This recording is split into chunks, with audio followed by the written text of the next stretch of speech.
There will always be a reason why you can't or why you shouldn't or why it's not working. At this point, I have listened to over 100 podcasts. I've listened to Lila Hormozi. I've listened to Lisa Nichols. I've listened to Oprah Winfrey, all your YouTube faves. I have listened to so many podcasts of women that I consider to be successful, right? Women who are doing things that I would love to be doing one day. And one thing that I can tell you is that they do not have these 3 beliefs. No matter how bad you want success, you have to make sure that you don't believe in these 3 things. Hello and welcome back. My name is Juditha and I am your mindset coach and your dream life advocate. In this space, we talk about your fears, your dreams, literally all the things that matter when you're trying to create your dream life, because I'm trying to do the same thing. So trust me when I say that I get it. Okay, let's get into today's video. So I already mentioned today we're going to be talking about 3 limiting beliefs that successful women just don't have. Like, these things just can't be the reason why they don't, why they can't, why they shouldn't. And that's why they ended up being where they are. This first belief is I don't have enough time, money, or support. Let's break this down. We're talking about time, we're talking about money, and we're talking about support. So let's start with time. If you feel like you can't do the things that you want to do because you don't have enough time, this is what I tell my clients to do. Sometimes our brain literally will make us believe that we don't have enough time. What it really is that you just don't know how to manage your time. And you wouldn't know how to manage your time if you don't know how you're actually using your time. And I work with first-time mothers. I have a couple of clients who are first-time mothers. And what I've noticed with them is that when we try to set a schedule, it doesn't work. When we try to say you're going to do this on this day and do it consistently, sometimes it just doesn't work and it doesn't work out. And this is not to like beat them up or anything like that. But what I tell them is you feel like you don't have enough time, right? And I know that feels real. You have a baby. The baby is going to need things from you. The baby has a different schedule. So it is going to be hard for you to have a schedule. I get that. I understand that. But here's the thing. In order for us to really know if you don't have enough time, I tell them, I want you to track everything that you do in a day, right? So this is what I'm telling you to do. Track everything that you do in a day. So what does this look like? When you wake up in the morning, like don't even have to be fancy about it. Pull out your notes app. And when you wake up in the morning, I want you to literally just track everything that you're doing in a day. I don't care if you scroll for 2 hours. Put that in your notes. If between the hours of 9 and 10 you have breakfast, put that in your notes. If between the hours of 2 and 3 you are scrolling on TikTok, put that in your notes. The reason that we do this is because we want to see where your time is going, because once we see where your time is going, when your brain offers you, I don't have enough time, we will have a list of things that we will look at. We will have a list of how you usually spend your day on average. We will have that list to look at. And when you look at that list, you can say, well, wait a minute. Between 2 and 3, all I did was scroll on TikTok. Maybe I could have used that hour to create some content. Maybe I could have used that hour to look up how am I going to start this business idea. Maybe I could have used that hour to look up how I can get back into school. Like, whatever it is that you want to do, like the thing that you know would improve your life, but you feel you have no time for, what you can look at your time log and you can say, instead of doing this, which is not important, I could have done this thing instead. So that's what I would say to you. Like, if you feel like you don't have enough time, let's get real about it. Like, is it that you don't have enough time, or is it that you don't know how to manage your time? And the first way we do that is we don't stay in la la land about it. Okay. We don't make ourselves guess. We don't lie to our brains. No, we're going to actually document a day and do it for more than one day, because from day to day, I know your schedule can look different. So maybe honestly, if you can, do it for a week, because if you can look back on your week and say, look at all this time I spent on TikTok. Look at all this time I spent just watching Netflix. Look at all this time I spent not doing anything, but I thought I didn't have enough time. So we are going to go based on facts. We're going to go based on, well, what am I actually doing with my time? Like, is it true that I don't have enough time, or is it just the fact that I just don't know how to manage my time, right? Is it just that I rather do these other things and my brain is really, really good at convincing me that I don't have enough time in a day? So that's how you're going to get rid of that limiting belief that you don't have enough time. Now let's talk about money, because this is a big one, right? Because you can look at your bank account and it's factual. Like, if the money isn't there, it's not there. We can't make that up. We can't lie about that. It is what it is. You either have the money or you don't. But the reason why you can't use this as a limiting belief is because stressing about money, worrying about money, none of that will ever make you more money. None of that will ever solve the problem for you of, do I have enough money? Like, or how to have enough money, how to make more money. It just doesn't happen. So what I want you to do with this limiting belief is stop being so emotional about it. Okay, listen, I'm your coach, I'm your big sis. I'm not here to judge you. I'm not here to beat up on you. I'm just here to give you the facts of how to make things better for you, right? So you have to stop being so emotional about this. And what I did was, when I was in college and I was stressed out, I was crying about money, I was broke, I didn't know what I was gonna do. What I did was I came to a point where I was just like, you know what? I understand that stressing has never made me more. So I need to be more practical about this. I sat down, and this is what you're going to do. You're going to make a list. You're going to get some paper and you're actually going to do this, okay? There's 3 things I want you to write on this list. What am I already doing? What can I do? And what can I do that I'm just not willing to do? And with this last category, this is the one that no one really talks about this. No one really tells you to do this. But the reason that I did this for myself when I needed to get factual about my money situation, because I wanted to show my brain that there are things that I could do that I just wasn't willing to do. Like, for example, I was paying for an expensive ass apartment in Miami. And I was like, okay, what I could do is move back home, but I'm not willing to do that, right? So I had this list of things that I could do that I was not willing to do, because when shit got hard, like when it really, really got hard, I was like, you know what? Maybe I'm about ready to do something on this list. Like, maybe it'll be worth it for me to move back home. Maybe it'll be worth it for me to stop eating out. So I want you to make your list. What are you already doing? Because you want to give your brain proof that I'm working on this, right? I'm already doing all that I can. And then what can you do more of? This is also going to help your brain, because it's going to say, okay, this is what I'm doing. Here's what I could do more of to make my situation better. And like I just talked about the 3rd thing, what can I do more of that I'm not willing to do? Make the list. And then after you make it, have a conversation with your brain and tell your brain, listen, I know this is going to be hard. I know that I'm so used to stressing about money, but I cannot fix a problem using the same mindset that created it. It just won't work. Yes, I absolutely want you to have this conversation with yourself, with your brain. Even if you have to make up an imaginary friend, it doesn't matter. But you have to reason with your brain, okay? You have to, or else your brain is going to be in control and your brain is going to continue to bring you problems. But you have to put your foot down. You are in control here. So you have to tell your brain, hold on. I understand that I checked my account this morning and it's looking kind of low, right? It's looking kind of bad. However, here are the list of things I'm doing. I can do, but I'm not willing to do. You just have to talk to yourself. You have to keep reminding your brain that you are working on it. You have to keep reminding your brain, here are the things that I'm willing to do. Here are the things that I'm not willing to do. Okay?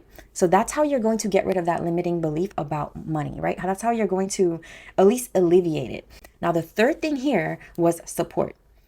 I have a client, when we started working together, she was on track to become a nurse. She was in school. I think she was close to the end, and she was like to the point where she was working with real patients and like I think getting that like hospital experience. And on our first phone call, what she told me was, I don't want to do this, but I feel trapped. Like, my parents have already paid for this. My mom is a nurse. She wants me to go down this track. But she had already made up her mind that this wasn't for her. She just didn't know how to break it to the people around her, the people who loved her, because she knew that what she wanted to do instead, they might not support. And one of the first things that me and her had to do was we had to come to the conclusion, and I had to, like, she literally had to make the decision. Would you rather sit in the discomfort of doing something that you don't want to do, or would you rather sit in the discomfort of doing something that nobody understands, but you know would make you happy, right? And here's also the thing with support. In the beginning, nobody's going to get it, right? That dream was given to you. That dream was not given to them. So there's no way that they can understand it. There's no way that they can believe it in the same way that you do. So you have to get used to the fact that when you start to do something, you will not be supported by the people closest to you until they start to see your results, until they start to benefit from the things that you've been doing, until they see, oh, she was serious about this and she's actually succeeding at this thing. That is how you're going to handle that limiting belief that you don't have support. You're going to tell yourself, you know what, I don't have the support right now. And that's fine. God did not give this dream to everyone around me. God did not give this dream to my parents. God did not give this dream to my friends. If they don't understand, that is fine. I heard this from Les Brown the other day, but he said, your real life lives in your imagination, right? The reality that you currently exist in is just what this version of you felt capable of creating, right? It's what this version of you thought she had to create. So your imagination, when you close your eyes, when you go to bed at night, when you imagine the best life possible, that's actually the life that God has ordained for you. That's actually the things that you can have, that you can create. But from a limiting state of mind, it doesn't feel real. It feels like a fairy tale. And that's okay. Like, this is how we all start. But I want you to keep in mind that the life that you imagine having, anything different about your current life, right, that you imagine that could be better, that is what you actually deserve. And that is actually what you have the ability to create. You just have to believe in it, okay? And start with these 3 limiting beliefs. We just talked about the limiting belief of not having enough time, not having enough money, not having enough support. Now, the next limiting belief that we're going to talk about, I experienced this so much in the beginning, and this is imposter syndrome. And it usually shows up in the form of, who am I to do this? For me, it was, who's going to listen to me? I've never seen anybody in my family do this. Why do I think I'll succeed at this? This is how imposter syndrome gets to us. Realize that your brain is just trying to keep you safe. So when you start to become someone new, your brain is not going to be okay with it. It is going to present you with all these doubts. It is going to present you with every insecurity that you have in the name of keeping you safe. To you, it feels like I'm being lazy. I'm afraid. I don't have confidence. I need courage. I'm not resilient. Like, this is what it feels like to you. But for your brain is like, bet, we're safe. We're safe for another day. Like, as long as she doesn't take these risks, we are safe. Just be willing to feel the discomfort of being someone new, especially in front of the people who have known you your whole life, who have known parts of you that you are trying to change, okay? And know that the decision that you're really making is, do I want to be uncomfortable being this version of myself, living this version of my life, or would I rather make other people uncomfortable when I show up as someone new? Because it is not your responsibility to make anyone comfortable. Now, let's get into this third and final limiting belief that I see come up a lot. I don't know where to start. Now, this is how that limiting belief, I don't know where to start, comes in. It's very sneaky because you might not be telling yourself, I don't know where to start. Sometimes it's a subconscious belief that you have that's hidden so deep that you don't see it as that. You just see it as, I'll just do it when I'm ready. I'll just do it when the time is right. I'll look into it later. Or sometimes it just feels so impossible for your nervous system that you don't even look into it at all because it feels like a dream. It feels like something that's for them and not for you. So you have to be very aware. And my philosophy is, when it comes to the words, I don't know, I don't even like to use them, right? And I definitely, I have a whole lecture with my clients on I don't know how energy and how they are no longer allowed to step into that energy. You are not allowed to tell me I don't know, okay? I'm speaking to you as your coach. You are not allowed to say I don't know because I'm just not gonna go for it. But let me tell you why also saying I don't know how is literally killing you. It's killing your dreams because your brain is always listening to you. You are the commander. You are in control. But you are only in control when you are aware of the tricks your brain will play on you.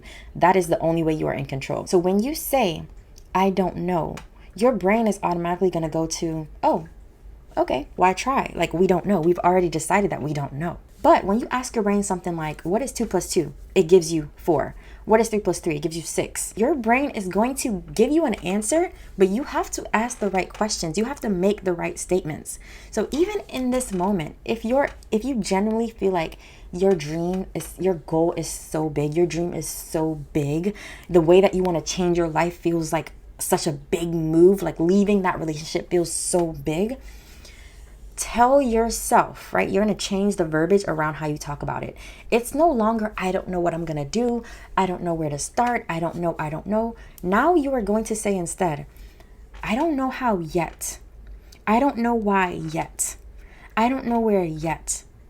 And then when you're ready to graduate from that, you're going to tell yourself, I will eventually figure this out. Because there's an answer for this. There is an answer. I don't see it now, but eventually I will. And what you're actually doing is you're starting to rewire your brain. You're starting to make those neurons shift to where it's like, oh, she's no longer a person who just says, I don't know, and gives up. She is someone who figures shit out. She is someone who believes that there is a solution for everything. This is something that I did early on. Like when I said I want to be an entrepreneur, I realized that I don't know how could just not be in my vocabulary. And ever since then, I swear to you, whatever I feel like I don't know in the moment, eventually I figure it out. Okay, whether it's by the grace of God or whether it's by me coming across a YouTube video and she's saying the exact thing that I need to hear, the answer always comes. But it comes because I believe that it will, right? We have something called confirmation bias. It's something with our brains. And your brain is always going to confirm what you believe is true. So if you believe that it is true, that you will always find a solution, guess what? The solutions will always come. Okay, so from this moment forward, that limiting belief of you don't know where to start can no longer exist. I'm not going to buy it, and I hope from this day forward, you're not going to buy it either. If you want to be successful, you have to get rid of these things. And those are, I don't have enough time, money, or support. The second one is, who am I, right? That's the imposter syndrome. And the third one is, I don't know how, or I don't know when, or I don't know why. Anything that has that I don't know how energy, or that I don't know energy, you're doing yourself a disservice, okay? You are not using your brain to your full capacity. You are not using God to his fullest capabilities, okay? That is it for today. I hope this was helpful. Leave a comment and make sure you subscribe if you resonated with anything I said in this video. And I will see you guys on the next one.